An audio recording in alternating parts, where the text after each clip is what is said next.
जय हिंद दोस्तों। आज जो द हिंदू में एडिटोरियल आया है वो आया है इंडिया के जो रोड सेफ्टी है उसको लेकर के। अभी एक्चुअली में क्या हुआ है ना कि अभी हम मोबाइल में बहुत सारा देख रहे हैं कि बहुत सारे एक्सीडेंट्स हो रहे हैं, ठीक है ना। जैसे राजस्थान में भी एक एक्सीडेंट हुआ था जिसमें पूरी बस जल के राख हो गई थी। और इससे सुप्रीम कोर्ट के जजेस वगैरह वो काफ़ी ज़्यादा परेशान हो गए थे। उन्होंने क्या किया कि इन एक्सीडेंट्स को देख करके सू मोटो एक्शन ले लिया। सू मोटो एक्शन मतलब कि सुप्रीम कोर्ट के जजों ने खुद से ही केस फाइल कर दिया। उन्होंने कहा कि हम इतने परेशान हो गए इन चीज़ों को देख करके, इतनी ज़्यादा जान की हानि हो रही है इंडिया में एक्सीडेंट से। तो ये हानि क्यों हो रही है, क्यों एक्सीडेंट्स इतने ज़्यादा हो रहे हैं, और इनके इन एक्सीडेंट्स को प्रिवेंट कैसे, मतलब कि ये एक्सीडेंट कैसे कम होंगे, वो सारी की सारी गाइडलाइंस वगैरह दी गई है। और हम इस आर्टिकल में एक के बाद एक पढ़ते हैं, इसमें धीरे धीरे करके हम पहले कंटेक्स्ट को देखते हैं, बैकग्राउंड देखते हैं। सबसे पहले कहा है कि सुप्रीम कोर्ट ने जो राजस्थान में अभी फालूदी में जो एक्सीडेंट हुआ था और तेलंगाना में जो NH 160 में एक्सीडेंट हुआ था, इन दोनों एक्सीडेंट्स को देख करके इन्होंने सुमोटो नोटिस जारी किया। सुमोटो समझ में आ गया ना। सुप्रीम कोर्ट के जजों ने खुद से ही केस को फाइल कर दिया सुप्रीम कोर्ट के अंदर में, और सरकार से पूछा है कि इतने सारे एक्सीडेंट्स क्यों हो रहे हैं और इसको सोल्यूशंस क्या क्या होंगे इसमें। और जो दोनों एक्सीडेंट्स थे उसमें करीबन 33 लोगों की जान गई यहाँ पे। और 2023 की मैं बात करें तो इंडिया में करीबन 1.7 लाख डेथ्स हुई है। करीबन 1.25 लाख लोग बाग मरे हैं रोड एक्सीडेंट्स के अंदर में। तो सुप्रीम कोर्ट का ऑब्जर्वेशन ये था कि ये जो एक्सीडेंट्स होते हैं ना, यहाँ पे सिर्फ ड्राइवर की गलती नहीं होती, पूरे सिस्टम की गलती होती है। पूरा सिस्टम मतलब, यहाँ सिस्टम मतलब क्या होगा, सिस्टम मतलब कि वो ट्रैफिक पुलिस वाले जो ओवर स्पीडिंग पे चालान नहीं काटते, वो रोड कंस्ट्रक्शन वाली कंपनियाँ जो कि प्रॉपर डिवाइडर वगैरह नहीं बनाती, जो कि शार्प टर्न्स वगैरह बनाती है, इस तरह के शार्प टर्न होते हैं रोडों पे जिससे एक्सीडेंट काफ़ी ज़्यादा होते हैं। वो हॉस्पिटल्स जिनकी वहाँ पे इमरजेंसी में एक ट्रेंड स्टाफ नहीं होता है कि जब एक्सीडेंट हो जाए तब उस पर्सन को बचा सके, ठीक है ना।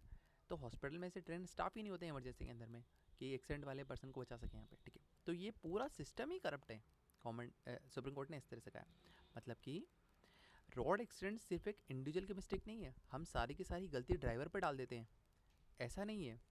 बल्कि पूरी पॉलिसी, पूरा डिज़ाइन और पूरा एनफोर्समेंट सब कुछ करप्ट है यहाँ पे। एनफोर्समेंट का मतलब होगा यहाँ पे पुलिस वाले जो कि कानून को लागू करवाते हैं रोडों पे, ठीक है ना, जैसे चालान वगैरह काटने सब कुछ करना, वही बहुत वीक है।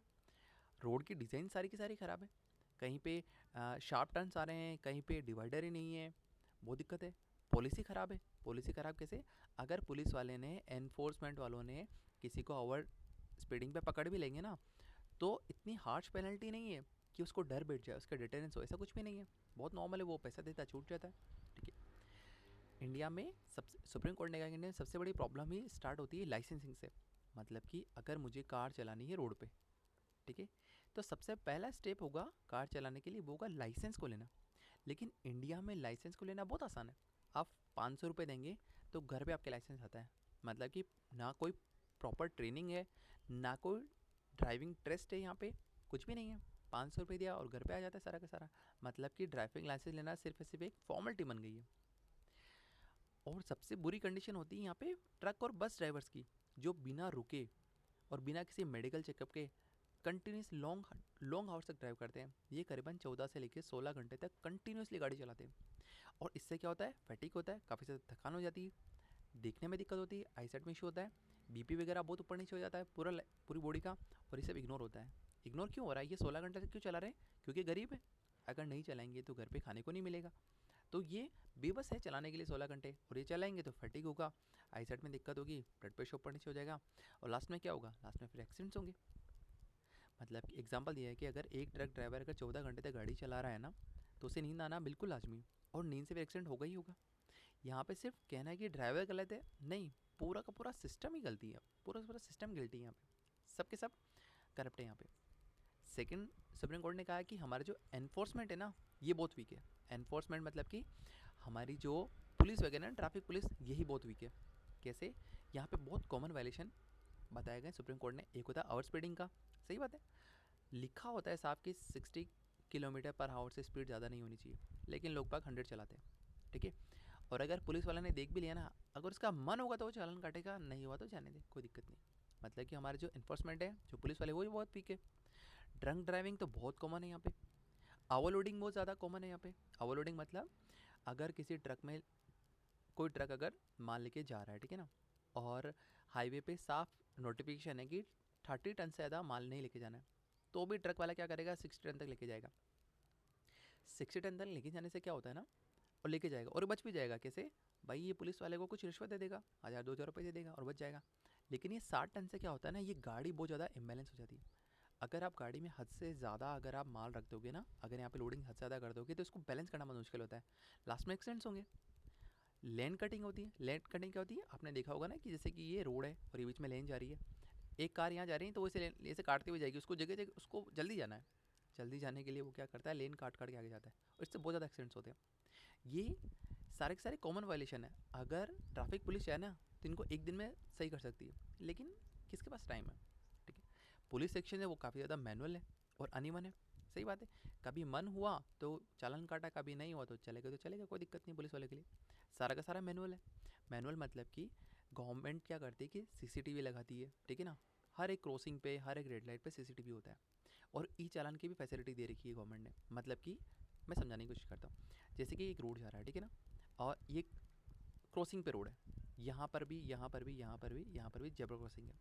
सीसीटीवी यहाँ पे लगा रखा है किसी खंभे पे, ठीक है ना, तो ये चारों तरफ देखेगा। अगर किसी पर्सन ने इसको काट दिया ना रास्ता, तो सीसीटीवी उस गाड़ी के नंबर को कैप्चर कर लेता है। और जैसे ही नंबर कैप्चर होता है ना, तो नंबर के साथ में, गाड़ी के नंबर के साथ में फ़ोन नंबर लिंक्ड होते हैं, नाम लिंक्ड होता है, एड्रेस वगैरह सबको लिंक होता है। तो पुलिस वाले क्या करते हैं कि वो कंट्रोल रूम में बैठ करके सीसीटीवी देखते रहते हैं, और जैसे ही क्रॉस करती है गाड़ी, फटाफट से ही गाड़ी के नंबर नोट हो जाते हैं, वहाँ से फ़ोन नंबर निकल जाते हैं, तो फ़ोन नंबर से ई चालान काट देते हैं। ऐसा गवर्नमेंट ने फैसिलिटी दे रखी है। पर पुलिस वालों के पास टाइम का है, उनके एक्शन तो सारे के सारे मैनुअल है। जबकि गवर्नमेंट सीसीटीवी ई चालान सारी फैसिलिटी दे रखी है, पर कोई कंसेशन नहीं है, कोई काम ही नहीं करना चाहता है इनके साथ। ठीक है, पेनल्टी रिकवर, अगर बाई चांस ई चालान से पुलिस वाले ने दुख पा करके ई चालान को यूज़ भी कर दिया और पेनल्टी भी लगा दी, तो रिकवर करना तो और भी मुश्किल है। वो गाड़ी वाला चला गया, वो आता ही नहीं पुलिस थाने, वो कहता है कि सर मेरी गाड़ी ले जाओ उठा करके। तो पेनल्टी को रिकवर करना बहुत मुश्किल है, डाटा शेयरिंग बहुत वीक है यहाँ पे।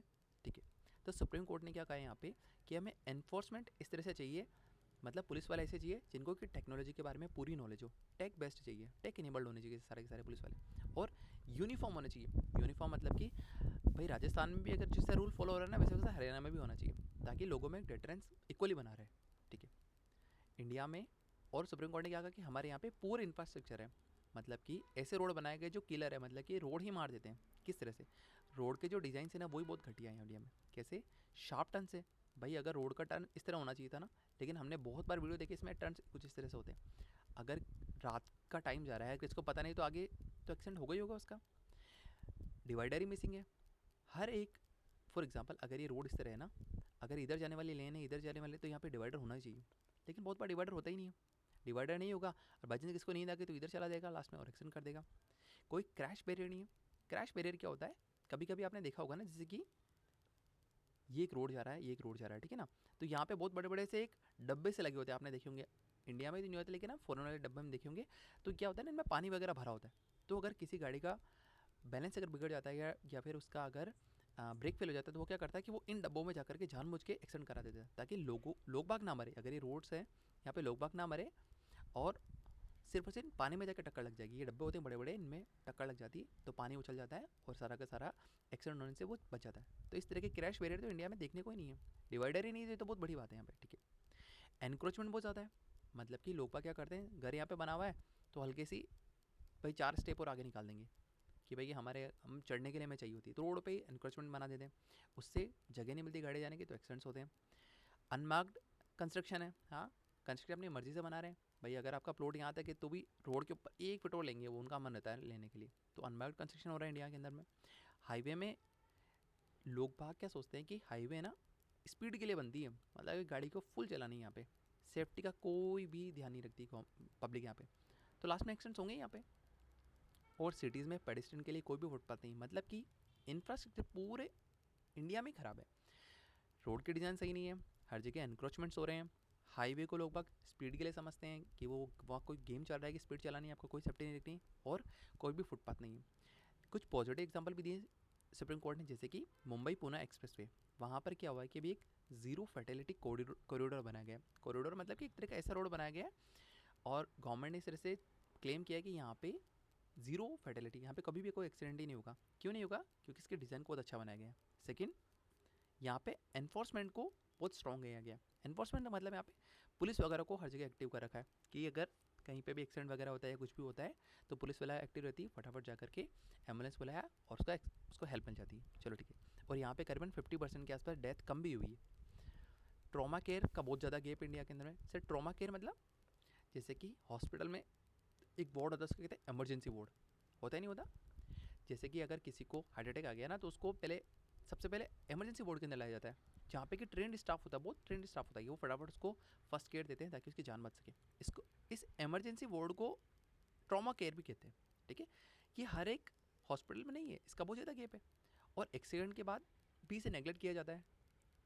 किस तरह से कि गोल्डन हावर होता है, मतलब कि एक्सीडेंट के 60 मिनट्स के अंदर अगर ट्रीटमेंट मिल जाता है ना तो लाइफ बच सकती है। लेकिन क्या होता है कि एम्बुलेंस हाईवे पे या रोड्स पे अनइवन डिस्ट्रीब्यूटेड है। मतलब कि एक रूल होता है एनएचएआई कि हर 5 किलोमीटर के अंदर में एक एम्बुलेंस होनी चाहिए। ठीक है ना। लेकिन अगर आप जयपुर से दिल्ली चले जाएंगे ना तो आपको हार्डली कोई एम्बुलेंस दिखेगी। और एम्बुलेंस अगर दिख भी गई ना तो वो किसी प्राइवेट हॉस्पिटल की होगी। ये वाली एम्बुलेंस नहीं होगी जो कि हाईवे पे होनी चाहिए थी। मतलब कि एम्बुलेंस बहुत अनइवन डिस्ट्रीब्यूटेड है। और रूरल एरिया में तो बिल्कुल भी नहीं है। बात सही है। और हॉस्पिटल में ट्रॉमा यूनिट, ब्लड बैंक और ट्रेंड स्टाफ भी नहीं होता बहुत बार। तो सही बात है। ट्रॉमा केयर मतलब वो इमरजेंसी वाले वार्ड ही नहीं है। तो अगर आप हॉस्पिटल में लेके चले भी गए, आप गोल्डन हावर के अंदर अंदर भी कोई व्यक्ति का एक्सीडेंट हो गया है और 60 मिनट के अंदर का हॉस्पिटल में लेके भी चले गए, लेकिन अगर वहाँ ट्रेंड स्टाफ नहीं है, ब्लड बैंक नहीं है, ट्रॉमा केयर ही मतलब ट्रॉमा यूनिट ही नहीं है, इमरजेंसी वार्ड ही नहीं है, तो क्या कर लोगे वहाँ पे आप? उसका कोई मतलब नहीं हो, तो उसके लिए डेथ पे सर्टेन हो जाएगी यहाँ पे। और एक्सपर्ट कहते हैं कि राइट टू ट्रॉमा केयर ये एक लॉ होना चाहिए। ये एक तरह का फंडामेंटल लॉ बना दो, इसको फंडामेंटल राइट बना दो हमारा, कि हर जने को इमरजेंसी केयर मिलना एक फंडामेंटल राइट होना चाहिए। जिसमें कि इमरजेंसी जो वार्ड होता है ना उसके लिए टाइमिंग का फिक्स कर दो कि हाँ, कि एक तरह का फिक्स्ड इमरजेंसी रिस्पॉन्स टाइम होना चाहिए वहाँ पे। मतलब कि अगर किसी व्यक्ति का एक्सीडेंट होता है तो हाँ, उसको फिक्स टाइम के अंदर में इमरजेंसी केयर मिलेगी ही मिलेगी। अगर नहीं मिलती है तो उस हॉस्पिटल की सारी की सारी अकाउंटेबिलिटी हो जाती है। चलो ठीक है, बात समझ में आ गई।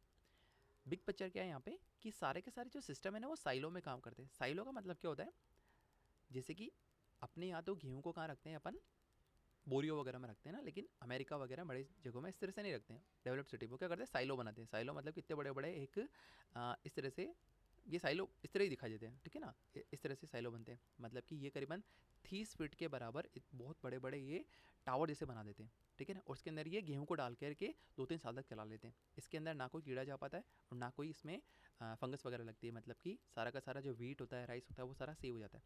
साइलो इस तरह के थे। तो साइलो का मतलब होता है कि इंडिविजुअल सारे के सारे सिस्टम होते हैं ना वो इंडिविजुअली वर्क करें, अलग अलग काम करें। जैसे कि लाइसेंसिंग वाला है, बिल्कुल अलग काम करता है। एनफोर्स मतलब पुलिस वाली चीज़ बिल्कुल अलग काम करती है। इंफ्रा मतलब कि रोड कंस्ट्रक्शन वाले बिल्कुल अलग काम करते हैं। ट्रॉमा केयर मतलब कि हॉस्पिटल वाले बिल्कुल अलग काम करते हैं। तो ये सारे के सारे डिपार्टमेंट्स एक दूसरे से कनेक्टेड है ही नहीं। पुलिस वालों को कोई मतलब नहीं है कि रोड कौन बना रहा है, रोड बनाने वाले को कोई मतलब नहीं कि हॉस्पिटल किसका है। अगर जब तक इंडिया में एक नेशनल इंटीग्रेटेड पॉलिसी नहीं बनेगी ना और एक अकाउंटेबिलिटी फ्रेमवर्क नहीं होगा, तब तक ये प्रॉब्लम कभी सॉल्व नहीं होगी। ये सुप्रीम कोर्ट का कहना है। इंटीग्रेटेड पॉलिसी मतलब कि ये सारे के सारे कनेक्टेड हो। भाई लाइसेंसिंग लेने वाले को पुलिस वाले से कनेक्टेड हो, मतलब पुलिस वाले को पता लग जाए कि हाँ ये लाइसेंस देने वाला सही नहीं है तो उसको अरेस्ट किया जाए। क्यों? क्योंकि अकाउंटेबिलिटी यहाँ पे फ्रेमवर्क बन गया है।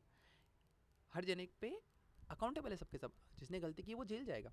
अगर एनफोर्समेंट वाला सबसे कनेक्टेड होगा ना तो हर जगह दिक्कत नहीं आएगी। और अगर रोड कंस्ट्रक्शन वाला अगर ट्रॉमा सेंटर से मिला हुआ है तो बहुत हेल्प मिलेगी। कैसे? अगर एनएचएआई को पता है कि भाई आसपास में कहाँ पे हॉस्पिटल्स है, अगर दोनों कनेक्टेड होते तो एनएचएआई को पता लग जाता है कि आसपास कहाँ हॉस्पिटल है। अगर कहीं एक्सीडेंट होता है तो एनएचएआई वाला फटाफट एम्बुलेंस को बुला करके नज़दीकी हॉस्पिटल में भेज सकता है। लेकिन ये कनेक्टेड ही नहीं है, तो जो गोल्डन हावर है वो चला जाता है और लास्ट में फर्टिलिटी होती होती है, डेथ सर्टन हो जाती है। यहाँ पे कोर मैसेज क्या है आर्टिकल का, कि क्रैशेस बाई चांस नहीं हो रही हैं। ये कैसे होते हैं? ये होते हैं एक अच्छी डिज़ाइन ना होना, एनफोर्समेंट का वीक होना और नेगलेंसी रखना, तब जाके क्रैशेस होते हैं। मतलब कि रोड एक्सीडेंट्स होते हैं। मतलब कि अगर रोड सेफ डिज़ाइन किया गया हो, रूल प्रॉपरली एनफोर्स हो रहा, मतलब कि पुलिस वगैरह काफ़ी स्ट्रॉन्ग हो, और एक्सीडेंट के बाद अगर टाइमली केयर मिले, ट्रॉमा केयर मिले, इमरजेंसी वार्ड में हमें एडमिशन मिल जाए, वहाँ पर ब्लड वगैरह सब कुछ हो, तो हाँ, जो रोड डेथ्स है वो काफ़ी कम हो सकती है। Thank you.